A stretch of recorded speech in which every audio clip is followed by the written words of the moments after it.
السلام علیکم پاکستان اے are information میں ایک بار پھر تمام دوستوں کو خوش آمدید۔ پب جی کے حوالے سے بروز جمعہ یعنی کہ آج جو فیصلہ آنا تھا بالآخر اس کا فیصلہ آ گیا ہے۔ ایسا فیصلہ آیا کہ آپ بھی حیران رہ جائیں گے، مگر مزید تفصیلات کی طرف بڑھنے سے پہلے اس ویڈیو کو لائک کریں اور اے آر انفارمیشن کو سبسکرائب کریں، اور اگر آپ کو ٹاپ 4 بہترین کرکٹ نیوز دیکھنی ہے تو اس کی لنک آپ کو اینڈ اسکرین میں مل جائے گی، آپ وزٹ کریں اور اسے ضرور دیکھیں۔ اسلام آباد ہائی کورٹ کی جسٹس عامر فاروق نے پب جی پر پابندی کا Pakistan telecommunication authority P T A کا فیصلہ کالعدم قرار دیتے ہوئے آن لائن گیم کو فوری بحال کرنے کا حکم دے دیا۔ قبل ازیں پی ٹی اے نے آن لائن گیم پب جی پر پابندی برقرار رکھنے کا فیصلہ کیا تھا۔ پی ٹی اے کا کہنا ہے کہ پب جی گیم انتظامیہ سے گیم کی تفصیلات اور بچوں پر اثرات سے بچاؤ کی تدابیر پر جواب مانگا تھا، لیکن انتظامیہ نے پب جی کے سیشن پاکستان میں استعمال کنندگان کی تعداد اور کنٹرولز کی تفصیلات نہیں دی۔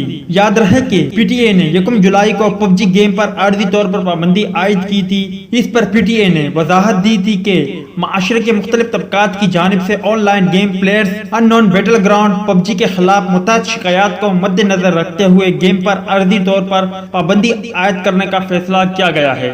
بعد ازاں سوشل میڈیا پر گیم پر لگائی جانے والی پابندی کے حوالے سے ایک نئی بحث چڑھ گئی اور ہیش ٹیگ انبینڈ پب جی ان پاکستان کا ٹرینڈ مقبول ہو گیا۔ اس کے علاوہ لاہور ہائی کورٹ نے پی ٹی اے کو پب جی گیم پر پابندی سے متعلق عوامی سماعت کا حکم دیا تھا، تاہم آج اسلام آباد ہائی کورٹ نے آن لائن گیم پب جی پر پابندی ختم کرتے ہوئے اسے فوری طور پر بحال کرنے کا حکم دے دیا۔ تو دوست یہ تھی پب جی کے حوالے سے کچھ اپڈیٹ۔ ویڈیو اچھی لگی ہو تو لائک کریں، بری لگی ہو تو ڈس لائک کریں۔ ملتے ہیں کسی نئے ویڈیو میں، تب تک کے لیے اجازت دیجیے، اللہ حافظ۔